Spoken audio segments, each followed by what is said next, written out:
bulb is rated at 200 volt dash 100 watt. At 200 volt dash 100 watt. Full stop. What is its resistance? Full stop. What is its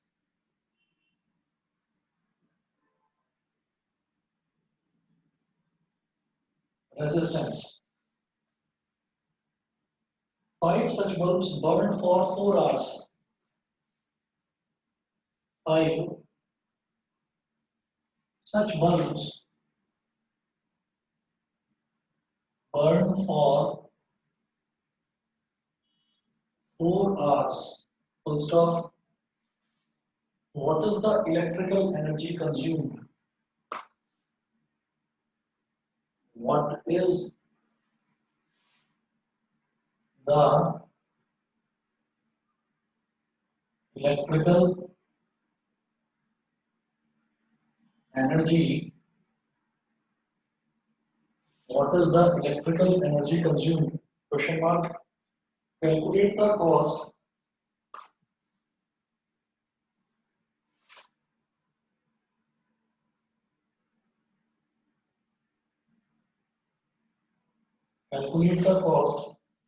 if the rate is rupees 4.60 per unit. Calculate the cost if the rate is rupees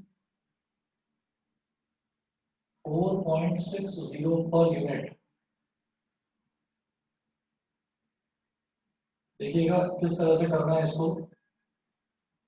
A bulb is rated 200 volt dash 100 watt. इसका मतलब क्या है कि एक bulb का potential difference यानी कि voltage दे रखी है और उसका पावर दे रखी है. वोल्टेज और पावर दो चीजें दे रखी हैं. तो हम भी कहेंगे यहाँ पर एक तो मुझे वोल्टेज गिवन है कितनी 200 वोल्ट और एक मुझे इसकी पावर गिवन है कितना 100 वॉट. ये बोल रहे हैं व्हाट इज इट्स रेजिस्टेंस. तो पहले आप इसका रेजिस्टेंस बताइए. तो हम इसका फॉर्मूला जानते हैं. पावर वोल्टेज और रेजिस्टेंस में क्या रिलेशन होता है. हम जानते हैं P इज इक्वल टू होता है V स्क्वायर अपॉन R. तो R क्या हो जाएगा V स्क्वायर अपॉन P. अब V कितना है 200 का स्क्वायर अपॉन पावर कितनी है 100. ये हो जाएगा 2 का स्क्वायर हो गया 400 सर है ना. और 400 के आगे 2 जीरो लग जाएंगे क्योंकि स्क्वायर है ना. तो ये 40,000 हो गया. 40,000 अपॉन 100 2 जीरो से 2 जीरो कट गए. तो ये आ गया 400 ओम. ये हो गया रेजिस्टेंस. अब इसके बाद देखिएगा जब ये रेजिस्टेंस आ गया मेरे पास फिर इन्होंने बोला है 5 such bulbs burned for 4 hours. What is the electrical energy consumed? 5 such bulbs burned for 4 hours. What is the electrical energy consumed? तो आप पहले एक बल्ब कितनी इलेक्ट्रिकल एनर्जी कंज्यूम कर रहा है पहले वो निकाल लीजिए. हम यहाँ निकालेंगे कि पावर जो है ना पावर मुझे दे रखी है वॉट में. इसको किलोवाट में कन्वर्ट करूंगा 100 वॉट. ये क्या हो गया 100 अपॉन 1000. भाई वॉट को किलोवाट में चेंज करेंगे तो 1000 से डिवाइड कर देंगे. 2 जीरो से 2 जीरो कट गए. क्या आ गया किलोवाट. 1 upon 10 kilowatt. ये तो पावर आ गया. फिर इन्होंने टाइम दे रखा है 4 आवर्स. ठीक है. तो टाइम है 4 आवर्स. तो एनर्जी consumed by 1 bulb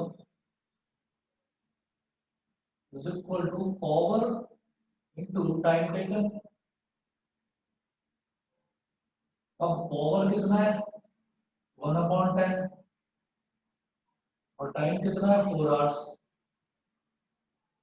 तो ये हो गया 4 upon 10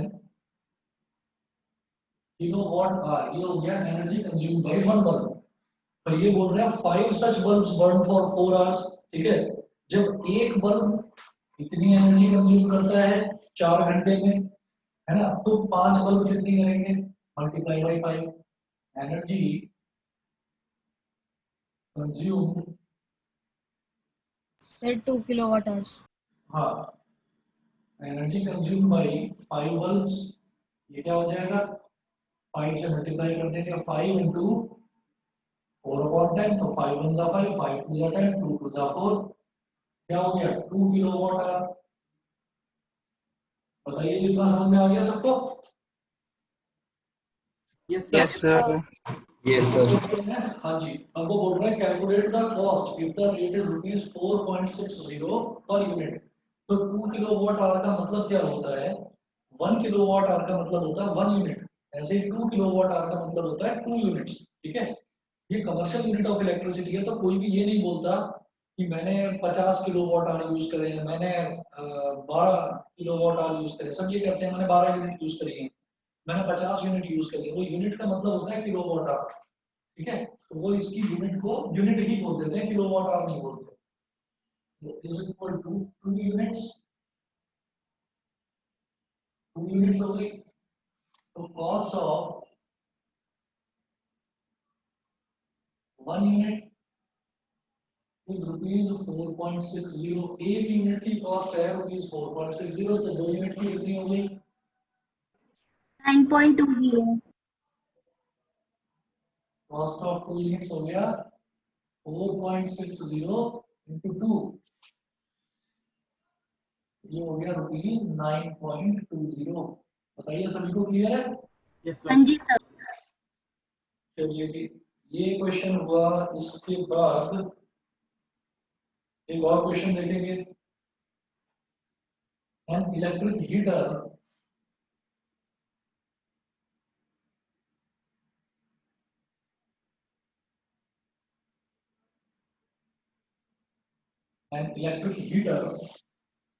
draws a current of 10 ampere.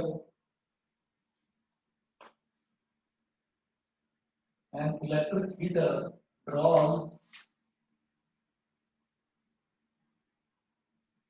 a current of 10 ampere from a 220 volt supply.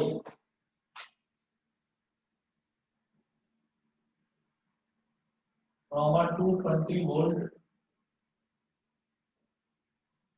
from a 220 volt supply. What is the cost of using the heater? What is the cost of what is the cost of using the heater for 5 hours every day for 30 days? For 5 hours every day for 30 days. Full stop. If sorry, comma, if the cost of 1 unit, if the cost of 1 unit is rupees 5.20. If the cost of 1 unit is rupees 5.20.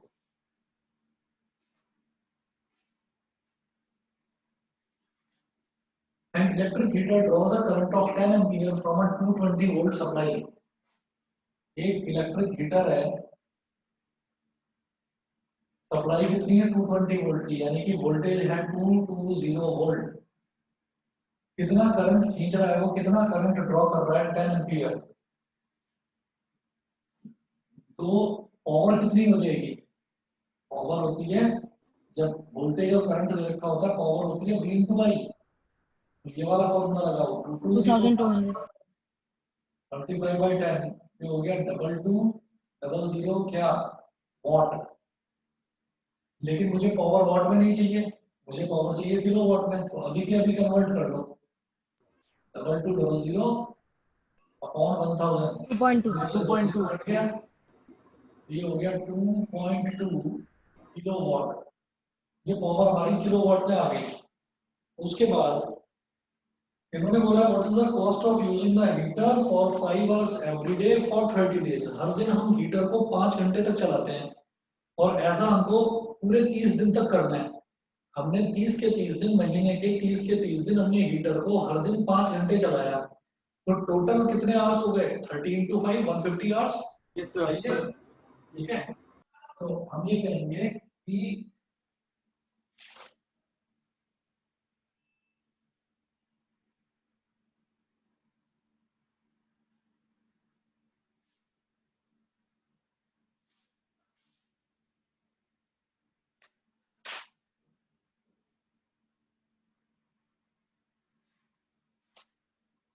Total running hours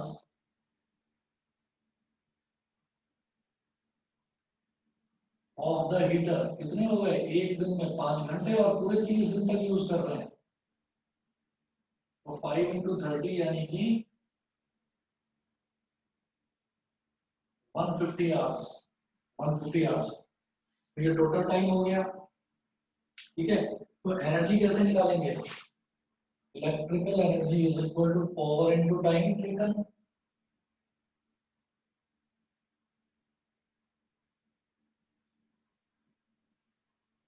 sir 330 kilowatt hour. अभी देख रहा हूँ बेटा। मेरा भी यही आ रहा है। ठीक है, power into time taken, power कितना है? 2.2 और आवर्स कितना है? 150। पॉइंट गया, नीचे पेन आया, एक जीरो से जीरो कट गया।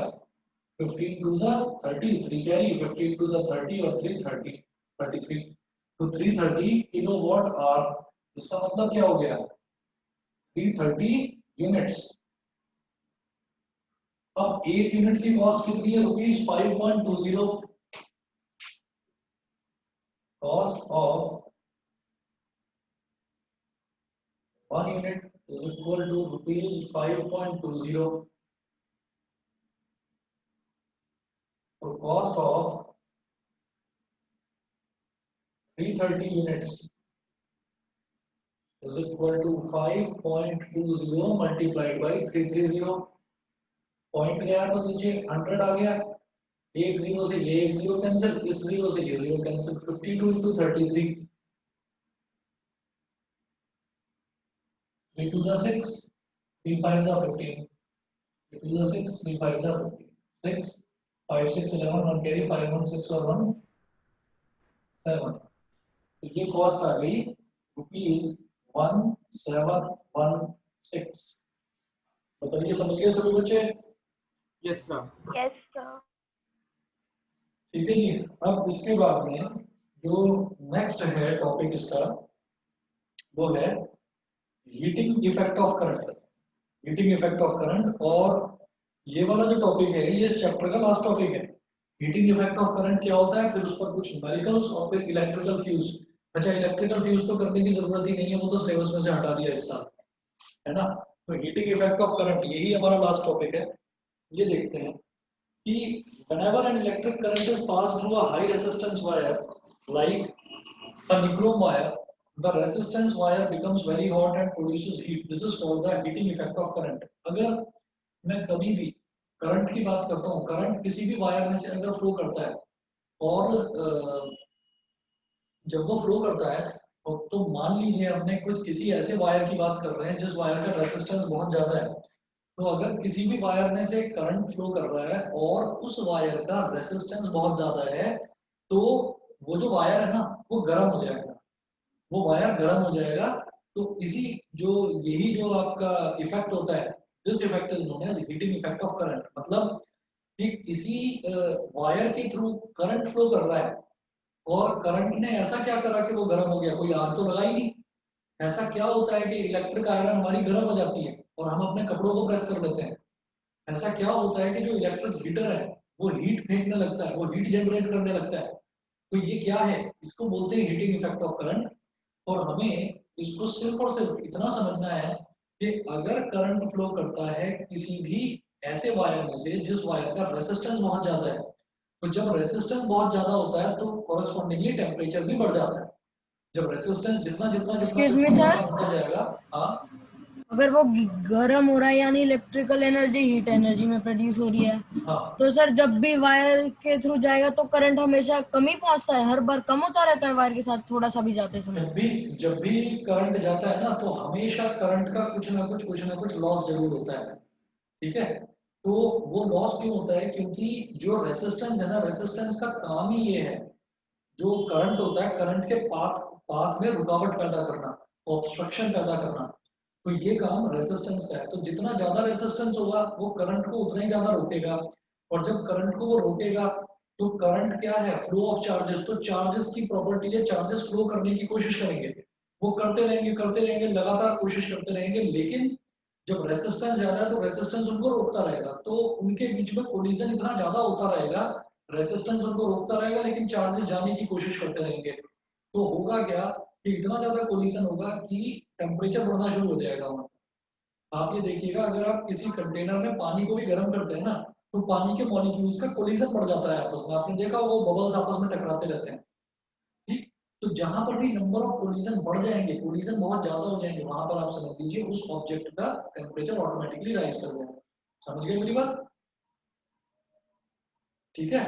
Yes sir. Yes sir. तो इसीलिए जैसे हम हीटर यूज यस करते सर। हैं, सर्दियों में हम लोग हीटर यूज करते हैं, तो आपने घर पर सुना होगा कि हीटर यूज करने से बिजली का बिल बहुत ज्यादा आता है, इलेक्ट्रिसिटी चार्जेस बहुत हाई हो जाते हैं। रीजन क्या है कि जो हम हीटर यूज करते हैं या हम गीजर यूज करते हैं, उसमें क्या होता है, उसमें हाई रेसिस्टेंस की वायर लगी रहती है, वो हाई रेसिस्टेंस की वायर करंट को अपने अंदर एब्जॉर्ब करती है, करंट को आगे फ्लो करने से रोकती है, तो वहां पर लगातार कोलिजन्स चलते हैं पार्टिकल्स के, उसमें एनर्जी लॉस होती है, और एनर्जी लॉस होती है तो हमारी जेब पर फर्क पड़ता है उस चीज का। समझ गए सभी बच्चे? Yes sir. ठीक हाँ है। जी सर। यस चलिए सर। जी। तो heating effect of current, heating effect of current में मैं ये बताऊंगा, सबसे पहले हम यही देखेंगे जो चीज हमको पहले से मालूम है उसके बारे में देखेंगे। हम जानते हैं कि वोल्टेज क्या होता है? Work done per unit charge. Voltage होता है work done per unit charge, यानी कि V is equal to W upon Q।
Heating effect of current, heating effect of current में क्या है कि हम ये देखेंगे कि जो वोल्टेज होती है, वी नो दैट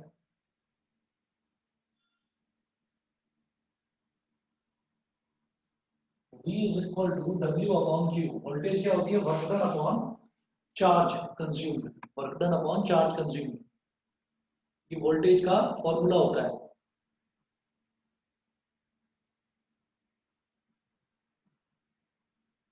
तो देखिएगा, V is equal to W upon Q, यहां से मैं ये कह सकता हूं कि W क्या हो गया? V into Q। W हो गया V into Q। अब हम एक चीज और जानते हैं कि since I is equal to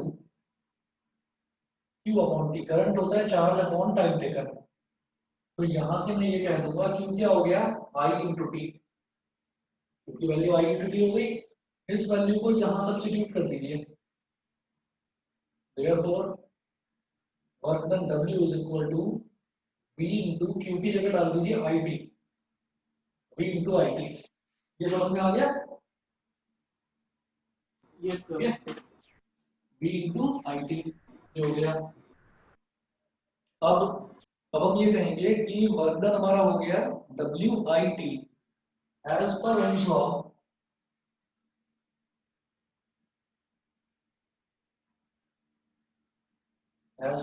law, V is equal to IR, ठीक है। तो V की जगह डालिएगा IR, V की जगह आप डालिए IR, तो W क्या हो गया, उसकी जगह डालो IR इंटू IT, तो W हो गया I स्क्वायर RT, W की वैल्यू हो गई I स्क्वायर RT। फिर हम बोलेंगे कि assume that all the electrical work done or all the electrical energy, हम ये मानते हैं इसमें कि जब भी मैं हीटिंग इफेक्ट की बात करता हूँ तो ये वर्क डन है ना I स्क्वायर RT, तो हम ये लेकर चलते हैं कि जितना भी वर्क डन है, वर्क डन हो या एनर्जी हो, ये एक ही बात है, ये हम देख चुके हैं अभी। वर्क डन की यूनिट भी जूल होती है और एनर्जी की यूनिट भी जूल होती है। तो जितना भी वर्क डन है हम ये मानकर चलते हैं कि सारा का सारा जो वर्क डन है वो सारा का सारा इलेक्ट्रिकल एनर्जी में कन्वर्ट हो गया, और जितनी भी इलेक्ट्रिकल एनर्जी है उस इलेक्ट्रिकल एनर्जी ने हीट प्रोड्यूस कर दी। कितनी हीट प्रोड्यूस करेगी, जितनी उसके अंदर एनर्जी है वो इतनी तो हीट प्रोड्यूस करेगी। और हम जानते हैं कि हीट की यूनिट भी जूल होती है, तो हम ये कहेंगे कि this work done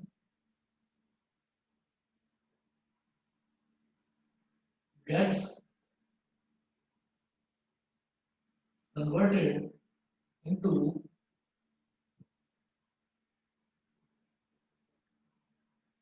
converted into heat energy। तो H कितना हो जाएगा I स्क्वायर RT।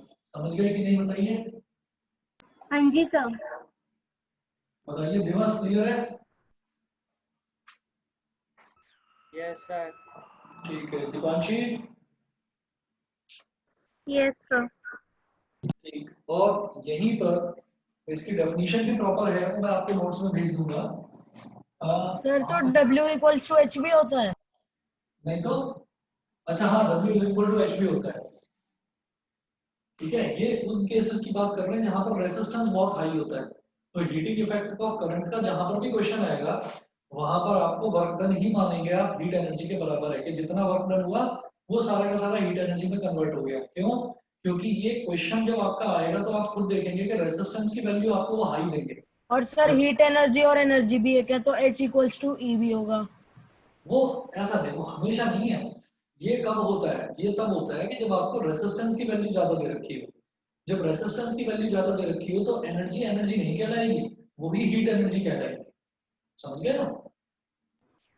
जब रेजिस्टेंस की वैल्यू ज्यादा होती है तो रेजिस्टेंस की वैल्यू हम जानते हैं कि जैसे फैन लगा हुआ है हमारे रूम में, हम फैन में रेजिस्टेंस की वैल्यू ज्यादा डालेंगे, अरे नहीं तो बिना मतलब फैन गर्म हो जाएगा, गर्म हवा फेंकेगा, तो हम रेजिस्टेंस ज्यादा करेंगे ही नहीं उसका। इसी तरीके से अगर टीवी है, टीवी यूज कर रहे हैं, तो टीवी यूज करने पर क्या आप चाहोगे कि टीवी गर्म हो जाए यूज करते करते? तो टीवी में भी हम रेजिस्टेंस ज्यादा नहीं लगाएंगे। और उसका नुकसान हमारा क्या है कि जब रेजिस्टेंस ज्यादा होता है तो करंट कंजम्पशन बढ़ता है, करंट कंजम्पशन बढ़ता है तो हमारा बिल ज्यादा आता है। तो हम सिर्फ और सिर्फ रेजिस्टेंस ऐसी ही डिवाइसेस में लगाएंगे जहां पर हमें गर्म करने की जरूरत पड़ेगी, जैसे कि इलेक्ट्रिक टोस्टर, जैसे कि इलेक्ट्रिक ओवन, जैसे कि इलेक्ट्रिक आयरन, जैसे कि इलेक्ट्रिक हीटर। तो ये 3-4 डिवाइसेस के क्वेश्चन जब आएंगे आपके पास तो आप अपने आप समझ जाना कि यहाँ पर जो एनर्जी है वो एनर्जी नहीं है, वो हीट एनर्जी। समझ गए? Yes sir. Yes sir. उसमें उसमें आप इन क्वेश्चंस में आप अपने आप देखेंगे कि रेजिस्टेंस की वैल्यू बहुत ज्यादा दे रखी होगी, कहीं दे रखी होगी 500 ओम, कहीं दे रखी होगी आपको 1000 ओम, इतनी ज्यादा ज्यादा वैल्यूज दे रखी होगी। समझ गए? चले आगे। हाँ जी सर। चलो जी, अब ये जो हीटिंग इफेक्ट ऑफ करंट होता है, this law is also known as Joule's law of heating। Joule's law of heating, this law is also known as Joule's law of heating। बताइए जी, क्लियर? Yes sir. हाँ जी sir. Yes sir. ठीक है जी, यश clear है? Yes sir. और रे? शौर्य आवाज आ रही है? कार्तिक, कार्तिक शौर्य आवाज नहीं आ रही? Yes, sir. चलिए जी। अगला, अब इसमें क्वेश्चन देखिए, हीटिंग इफेक्ट ऑफ करंट का क्वेश्चन किस तरीके से आता है। Potential difference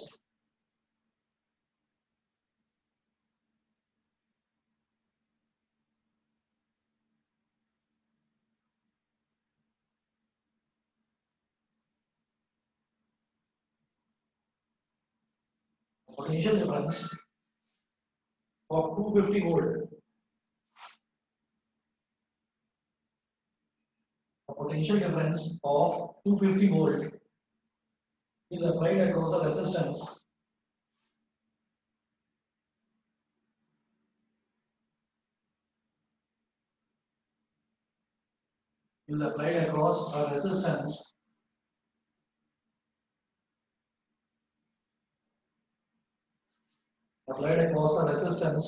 of 500 ohm in an electric iron. 500 ohm in an electric iron. आप देखते ही समझ जाइएगा, हीट एनर्जी का क्वेश्चन है, 500 ओम, इतना ज्यादा resistance. 500 ohm in an electric iron. Full stop. Calculate the current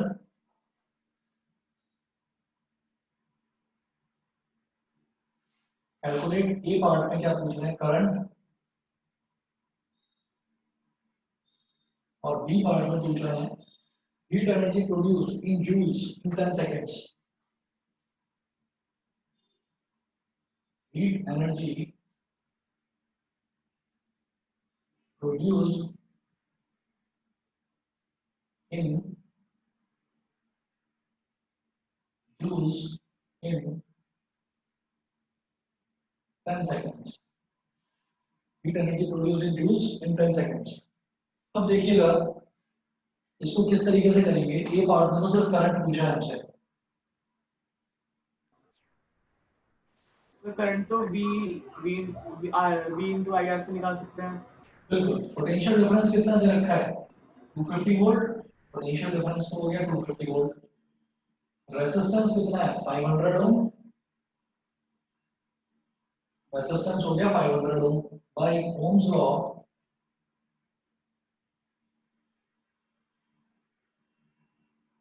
V is equal to IR. It implies that I is equal to V upon R. I is equal to V upon R. तो यहाँ से I की value कितनी हो गई, V कितना है 250 और R कितना है 500। तो 250 अपॉन 500, 50 बन जा, अरे 250 के 2 जा, तो करंट कितना आ गया 0.5 एम्पियर। समझ रहे हैं, करंट की वैल्यू कितनी ज्यादा कम हो गई।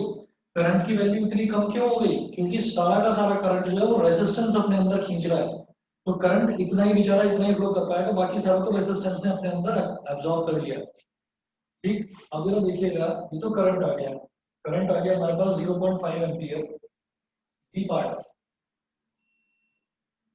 पार्ट में ये बोल रहे हैं heat energy produced in joules in 10 seconds. तो हीट एनर्जी का फॉर्मूला क्या हो जाएगा, I square RT। Heat energy का formula H is equal to I square RT।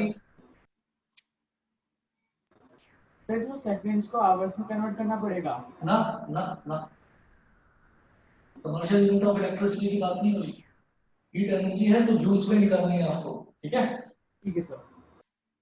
I कितना है 0.5, तो 0.5 का स्क्वायर मल्टीप्लाइड बाई R कितना है 500, और टाइम कितना दिया है इन्होंने 10 सेकंड्स, तो टाइम को सेकंड में ही रहने दो। जब I हमारा एम्पियर में, रेजिस्टेंस ओम में और टाइम सेकंड में रहेगा तो हीट एनर्जी जूल में ही आएगी। 0.5 का स्क्वायर हो गया 0.25, पॉइंट गया तो नीचे 100 आ गया, 500 into 10, 2 0 से 2 0 कट गया, 25 5 जा 125, आगे एक जीरो लगा तो 1250 जूल। समझ गए। सर टाइम की यूनिट क्या होती है? SI unit? क्या? सर टाइम की एसआई यूनिट सेकंड्स होती है? हाँ, टाइम की ऐसा यूनिट सेकंड्स होती है। सिर्फ कमर्शियल यूनिट ऑफ इलेक्ट्रिसिटी में हमें टाइम की यूनिट जो है वो जूल टाइम की यूनिट आवर्स में लेनी होती है। समझ गए? हाँ sir, okay sir. Yes sir. Sir अगर किसी क्वेश्चन में सेकंड में दी हो, दोबारा बोलो क्या?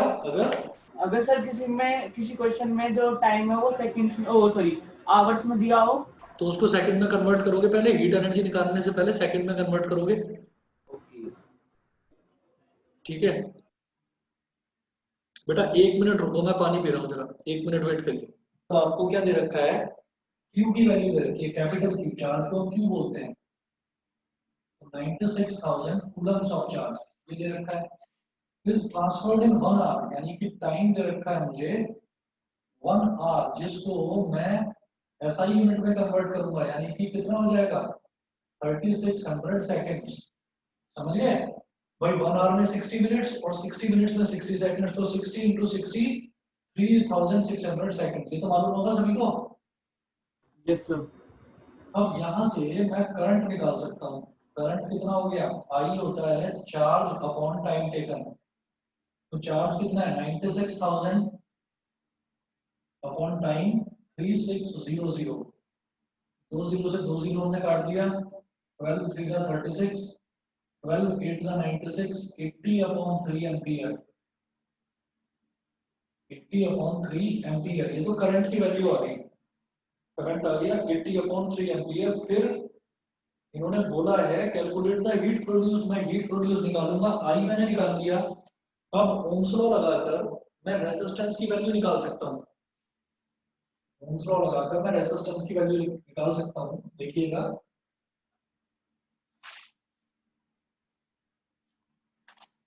बाय ओम्स लॉ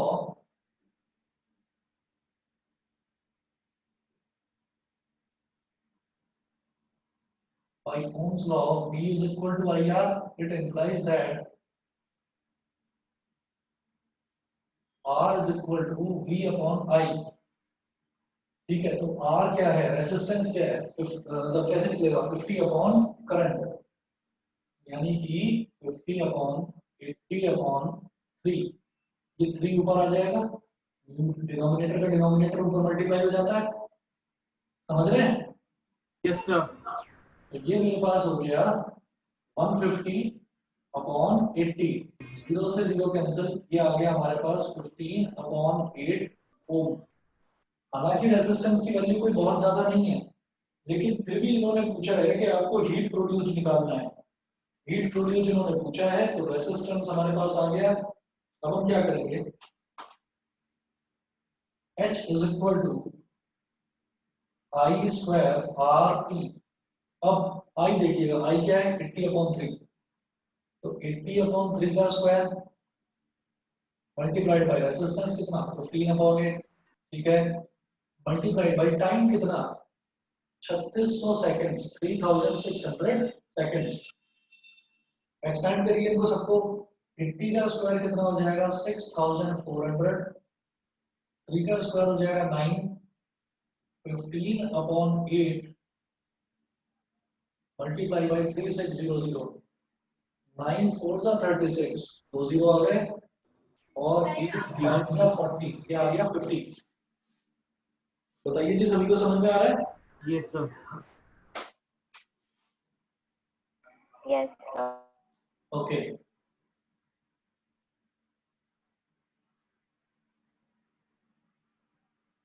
किसी को कोई डाउट हो तो प्लीज पूछ लेना। अब देखिएगा नेक्स्ट, 15 इंटू 50 कितना हो जाएगा? या पहले 15 इंटू 6400 करो। तो 2 0 तो एज इट इज आ गए, और 15 4 जा 60, 6 कैरी आ गया, 15 6 जा 90, और 6 96,000 मल्टीप्लाइड बाई 50। अब 1 2 3 4, 4 0 आ जाएंगे, तो 4 0 को मैं क्या लिखूंगा? 10 की पावर 4 लिख दो, या फिर चलो 4 0 लगा दो। 1 2 3 4। 1 0 यहाँ से हटा दिया, 3 0 यहाँ से हटा दिया, 4 0 हटा दिया। 5 इंटू 96 करना है बस। 5 6 30, एक 0 और आ गया, 3 कैरी, 5 9 का 45 और 3 48, 48,100,000। तो ये जो 000 ये इतना क्या आ गया जूल, ये 000 को हटा दो तो क्या कह सकता हूँ उसको, 4800 किलो जूल। ये बताइए ये समझ में आ गया कि नहीं? Yes sir. हाँ जी sir. Yes, sir. Yes sir, इसमें आपने सिंपल समझ गए आस्था? Yes, sir. ठीक है, देवशी समझ में आ गया? Yes, sir. लक्ष्य है, दोनों लक्ष्य बताओ। Yes sir. ठीक है बेटा। कार्तिक क्लियर है? Yes sir. Ruchir? Yes sir. चलिए जी आगे बढ़ता हूँ मैं। सर, यहाँ पे आपने इसे 1000 से डिवाइड ही तो करा ना? हाँ मैंने 1000 से डिवाइड कर दिया इसको, भाई 000 था तो जूल लिखने की बजाय किलो जूल कर दिया इसको, 3 0 हटा दिए। Okay sir. समझ गए? अच्छा, अगला क्वेश्चन देखते हैं। अगला क्वेश्चन है, two conducting wires of the same material.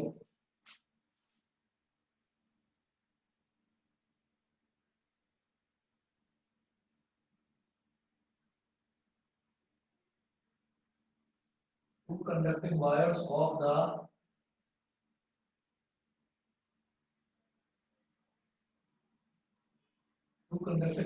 of the same material and of equal lengths and equal diameters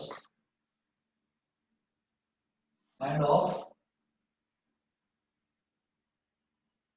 equal lengths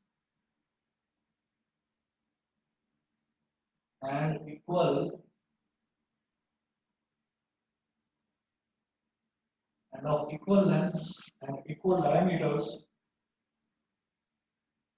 are first connected in series, are first connected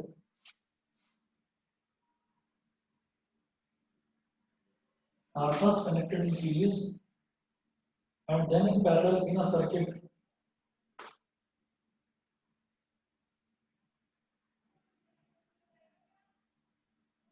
And then in parallel in a circuit across the same potential difference. Across the same potential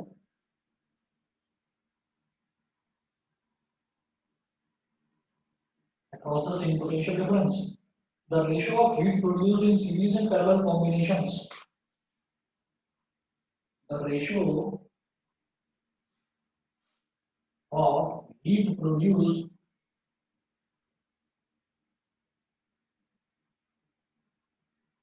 in series and parallel combinations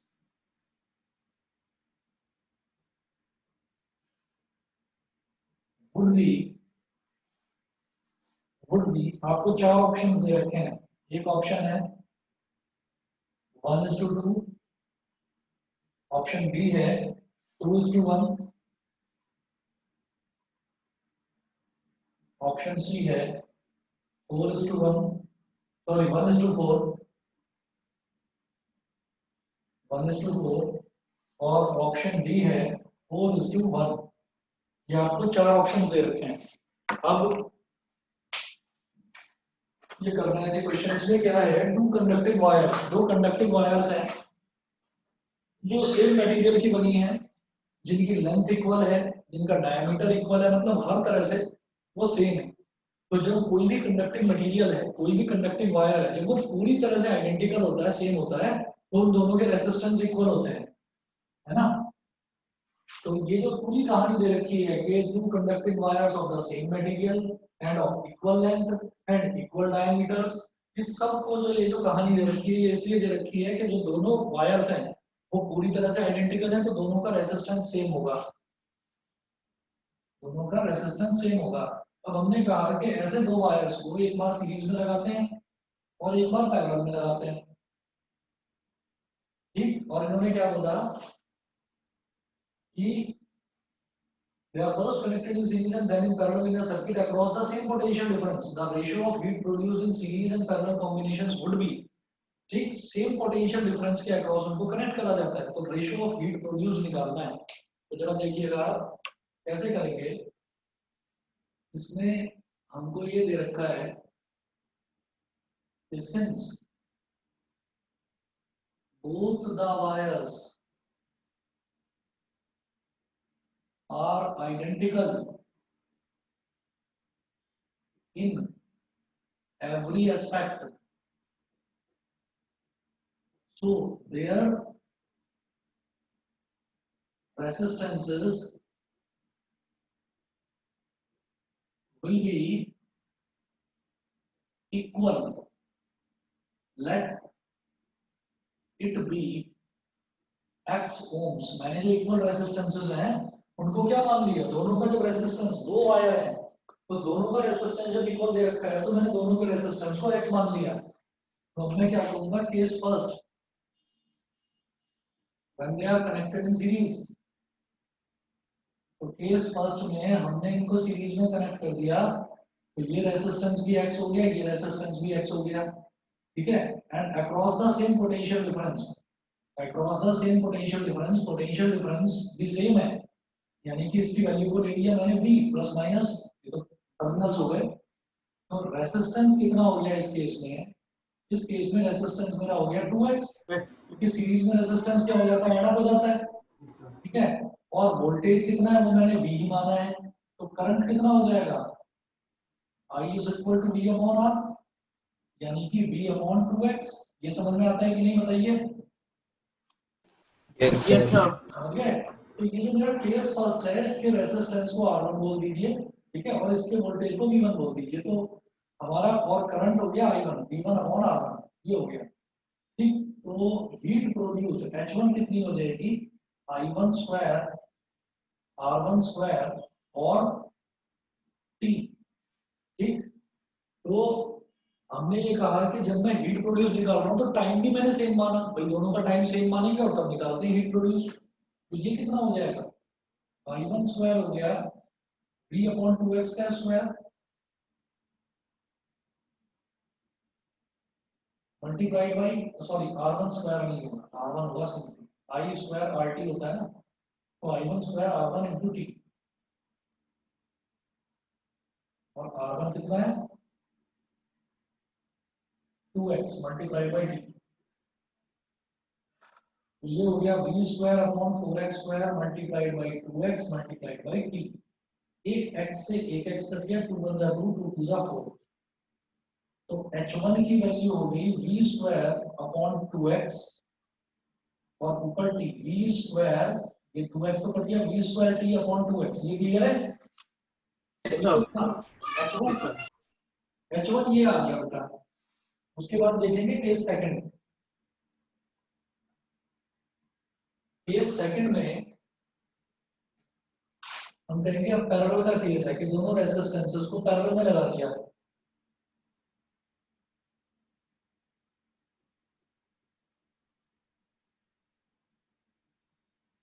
तो एक resistance ये हो गया x, एक resistance ये हो गया x, और सेम पोटेंशियल डिफरेंस, तो पोटेंशियल डिफरेंस सेम ले लिया, कितना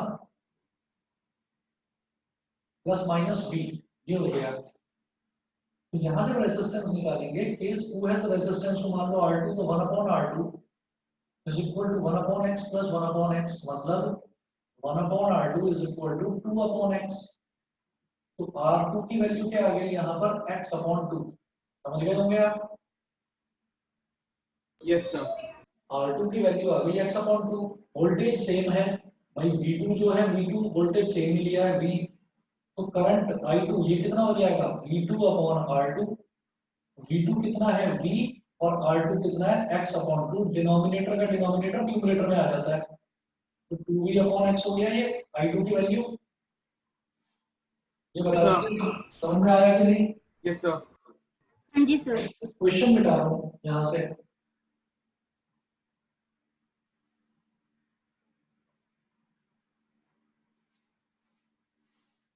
अब देख लीजिएगा, ये हमारे पास इस केस में जब मैं हीट निकालूंगा तो H2 कितना हो गया I2 square R2 into T. अब I2 कितना आया 2V अपॉन एक्स, तो 2V अपॉन एक्स का स्क्वायर मल्टीप्लाइड बाई R2 कितना आया था, R2 आया था x अपॉन 2 इंटू टी। तो 2V का स्क्वायर कितना हो गया 4V square upon x square multiplied by x by 2 multiplied by T. 2 2 जा 4, एक x से एक x कट गया, न्यूमरेटर में क्या बचा 2v स्क्वायर और t, 2v स्क्वायर t और डिनोमिनेटर में बचा x। मुझे तो हीट का रेशियो निकालना है, तो H1 ये है और H2 ये है, तो H1 इज टू H2 का मतलब क्या हो गया, H1 क्या है v square t upon 2x, v square t upon 2x divide by H2 क्या है 2v square t upon x। Divide का मतलब क्या होगा कि इधर वाले का रेसिप्रोकल हो जाएगा, v square t upon 2x multiplied by x upon 2v square t। v square t से v स्क्वायर t कट गया, x से x कट गया, न्यूमरेटर में बचा 1 और डिनोमिनेटर में बचा 2 into 2 यानी कि 4। तो ऑप्शन सी आपका सही आंसर है इसका। अब ये Yes, sir. क्लियर है? Yes sir. बस ये इतना करिए, और बहुत थोड़ा सा बचा हुआ है ये चैप्टर, ज्यादा से ज्यादा आप समझ लीजिए कि ये आपका जो मैं नेक्स्ट क्लास लूंगा कल, ये 10 से 15 मिनट में कंप्लीट हो जाएगा, ठीक है ना।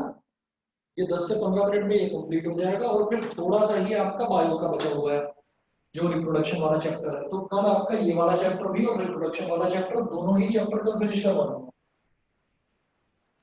Thank you sir. मेरे हाफ ईयरली आ रहे हैं, नमस्ते सर। रिवीजन करा दोगे?